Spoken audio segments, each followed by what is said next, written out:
Social Security is enormous and complex, paying out some $130 billion in benefits a month to more than 70 million retirees, people with disabilities, and their family members. It's wildly popular. An overwhelming majority of Americans across party lines support raising taxes to keep the program fiscally sound, according to a January 2025 study, and it is key to older Americans' financial health, providing a majority of family income for 2 in 5 people ages 65 and older. Given the importance of Social Security, concerns about its current and future state are understandable and widespread.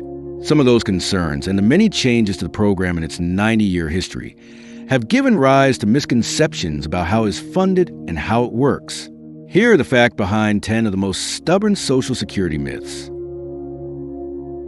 Myth number 1. Social Security is going broke. As long as workers and employers pay payroll taxes, Social Security will not run out of money. It's a pay-as-you-go system. Revenue coming in from FICA, Federal Insurance Contributions Act, and SECA, Self-Employed Contributions Act. Taxes largely cover the benefits going out. Social Security does face funding challenges. For decades, it collected more than it paid out, building a surplus that stood at $2.72 trillion at the end of 2024, the most recent data available.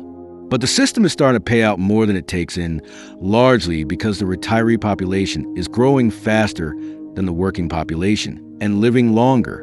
Without changes in how Social Security is financed, the surplus is projected to run out in 2034, according to the latest annual report from the program trustees. Social Security won't be broke. It will still collect tax revenue and pay benefits, but it will only bring in enough to pay 81% of scheduled benefits, according to the latest estimate. To avoid that outcome, Congress would need to take steps to shore up Social Security's finances, as it did in 1983, the last time the program nearly depleted its reserves.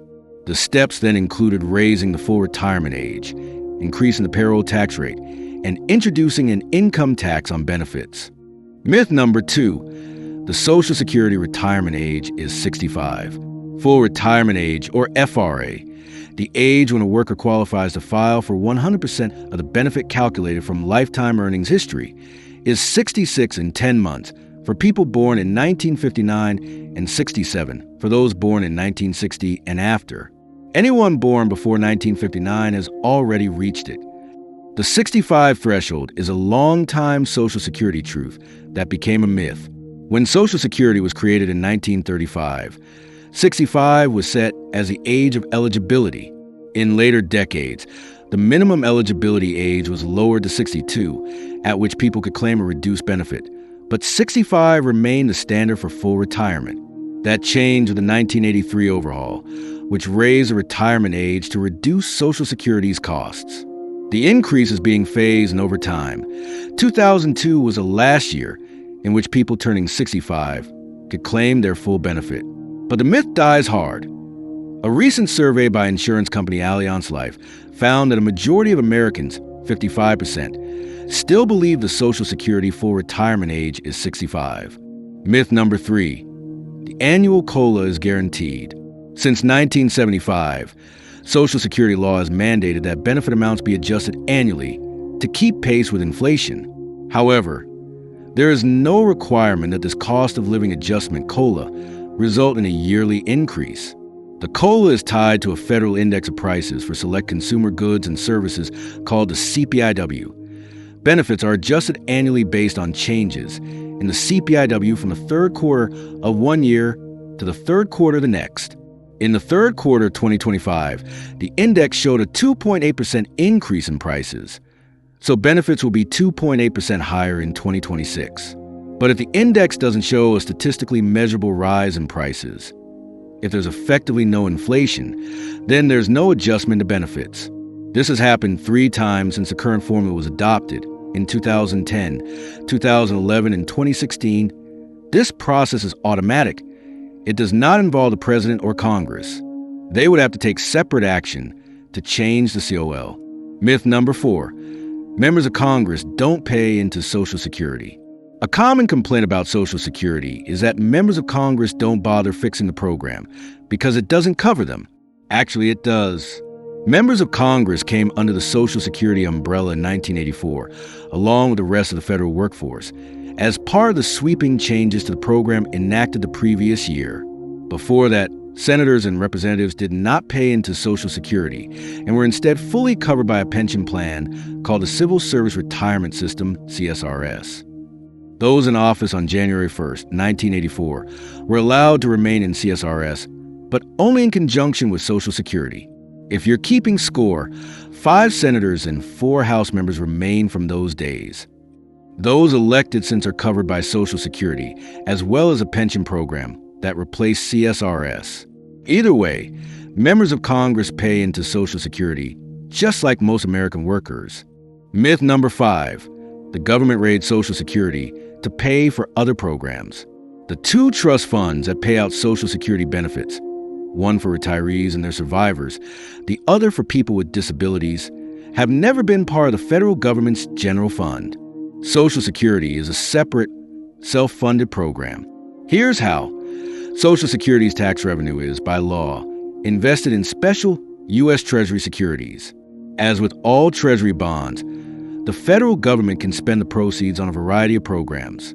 But as with all bondholders, Treasury has to pay the money back with interest. Social Security redeems the securities to pay benefits. This borrowing fuels the notion that the government is raiding or even stealing from Social Security and leaving it with nothing but IOUs. But the government has always made full repayment, and the interest increases Social Security's assets. Myth number 6, undocumented immigrants drain Social Security. Some have blamed problems with Social Security's financial health on undocumented immigrants draining the system's resources. It's a popular complaint, but a false one.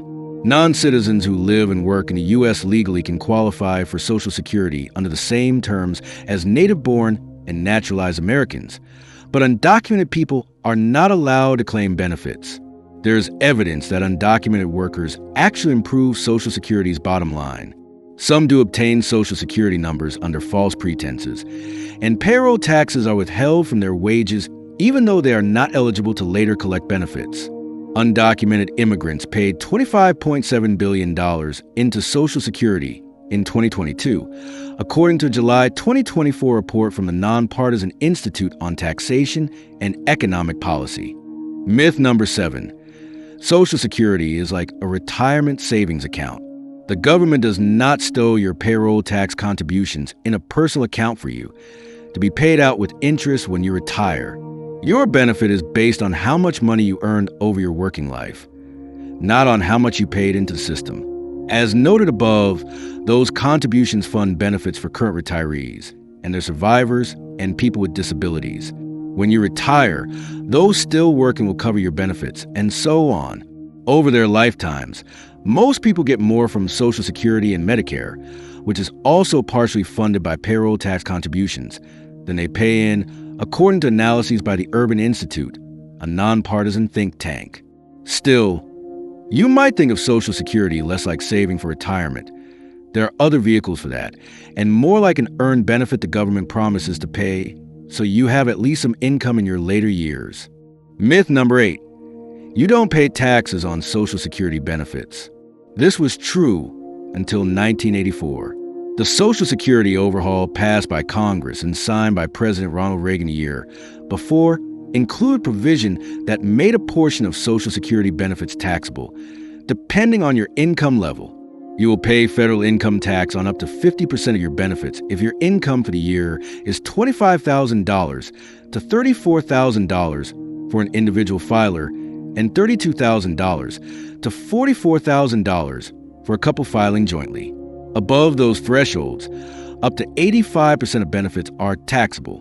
Below them, you don't owe the IRS anything on your benefits. Roughly speaking, Social Security counts as income the money you get from work, pensions and investments, non-taxable interest, and half of your Social Security benefits. You might also owe state taxes on your 2025 Social Security income if you live in Colorado, Connecticut, Minnesota, Montana, New Mexico, Rhode Island, Vermont, Utah, or West Virginia. Myth number 9. An ex-spouse benefits come out of your own. If you are divorced, your former spouse may be eligible to collect Social Security benefits on your earnings record and vice versa. As with benefits for a current spouse, these can be up to 50% of the benefit amount you are entitled to at full retirement age. But those ex-spouse or spouse, benefits don't reduce your Social Security. They are distinct payments and have no effect on what you receive each month. Even if both a current and a former spouse or multiple former spouses are collecting them, you get the benefit you're entitled to based on your earnings history and the age when you file for Social Security. Myth number 10. You lose benefits permanently if you keep working. Social Security does have a rule called the earnings limit or earnings test that can temporarily reduce the benefits of people who still work. But it doesn't apply to all working beneficiaries and is not permanent. The rule only covers people who claim benefits before full retirement age and continue working. In this circumstance, Social Security withholds a portion of benefits if earnings from work exceed a set cap, which changes annually and differs depending on how close you are to full retirement age. In 2026, if you are working, collecting benefits, and will not reach full retirement age until a later year, your Social Security payments will be reduced by $1 for every $2 in earnings above $24,480. If you will reach FRA in 2026, the formula is $1 less in benefits for every $3 in earnings above $65,160. In the month when you hit FRA, the earnings test goes away. There's no benefit reduction, regardless of your income.